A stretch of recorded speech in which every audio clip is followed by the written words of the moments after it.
make sure to check out our sponsor, Cell Phone Buyers Recyclers. They want to buy your cell phone old, broken, or you're just trying to get rid of it. You can contact them right at the number on the screen, text or call. Also, their social media and website is in the description if that's more convenient.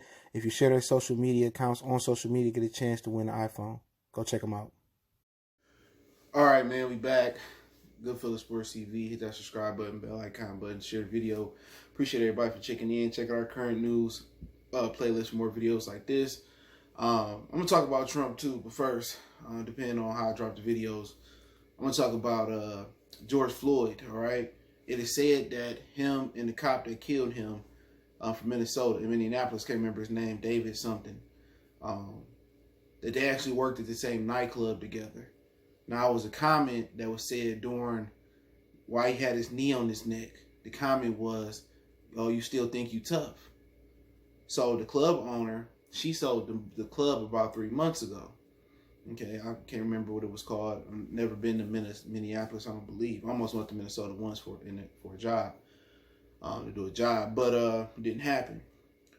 So apparently, these two guys worked at the same club together. Now, obviously, a lot of people have been saying there's more to the story than that. We get the footage. He not resisting arrest. He, they put him in handcuffs, even if he was drunk. It is what it is. It just seemed like, he really wasn't arresting, or he really didn't pose a threat. So most people say, why did this happen?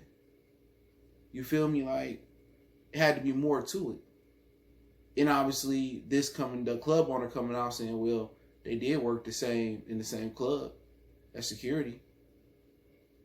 Their shift did overlap. They did work the same shift. We have the dozens of security. Not sure if they knew each other. Let me tell you this, man. As a guy that know a lot of guys that work security, all of them know each other. It's a fraternity, damn near. When all the security guards I know downtown, they all work out in the same circles. We got Powerhouse in Detroit. They all work out in Powerhouse. For the most part, they all know each other. The first guy that got me into when I was in school, retail security, he got killed at a bar. It's a dangerous job. And it still hurt me to this day because he was a solid dude, man. He was solid. But they all know each other. They all know each other for the most part. They all work out. They all live with each other. I know two guys recently, last summer, that he said, man, I work, in Greektown, whoop-de-whoop, here and here. I said, my boy E worked there. He said, oh, E, Big E, Hulk. I'm like, yeah, they all know each other. But she basically can't say that because she may never seen them interact. But when you're a bouncer at a club, your life is on the line. I seen one guy say, I'm about to go to the trunk. So when he was a teenager, he was St. Andrews. I'm gonna go to the trunk. They chased him down and beat him with the sand, the way that hand glove beat him down.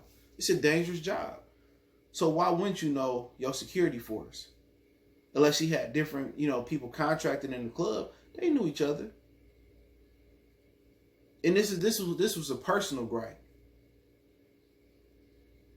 They might have threw hands. They might have had words. They might have bumped into each other. You don't know what it could have been. Because there's a lot of bravado going down there. You never know. George Floyd might have whooped on them. They might have fought. Guys tend to do that. These security and police officers think they macho. It's not even just bravado in the gym and just lifting who lift heavier. They might have had some words, and stuff. And you tend to have words with coworkers. It happens. I remember it was a plant. I'm not gonna say what company it was. It's part of the car factories, and they allowed some of their employees to go in the back and throw hands and get it off their chest. There wasn't no zero tolerance, so it happens. So this was a personal gripe. This was a personal. He didn't have to kill him. So I'm not sure exactly to the extent where it was. She said she don't know they knew each other, but he said, you don't think you so tough now? Now, if it's other footage that he going into, the restaurant or deli he wrote the bad check at, and, Floyd said, I'll whoop your butt, and he squaring up and trying to fight him, then it's different. But this was definitely personal. It was definitely more something to it. And when he seen who it was, he knew he was about to make a statement. So don't be surprised if more information come out that they had, they had a gripe. Maybe the people they being quiet right now, but they had a gripe and they had some beef with each other because he said you ain't so tough right now. So they did work with each other, and co-workers seemed to blow off some steam from time to time. So that's just something to pay attention to, man. Let me know what you guys think. Don't forget me on Facebook, Instagram, Twitter. You can reach out if you got business question, inquiry, sponsorship, video requests. Keep sharing the videos. Want to make a donation? Cash App, PayPal, description. Best way to donate. Share the video. One time for the one time. It's your boy CJ Goodfellas, Goodfellas Sports TV. Let me know what you think in the comment section. We gone.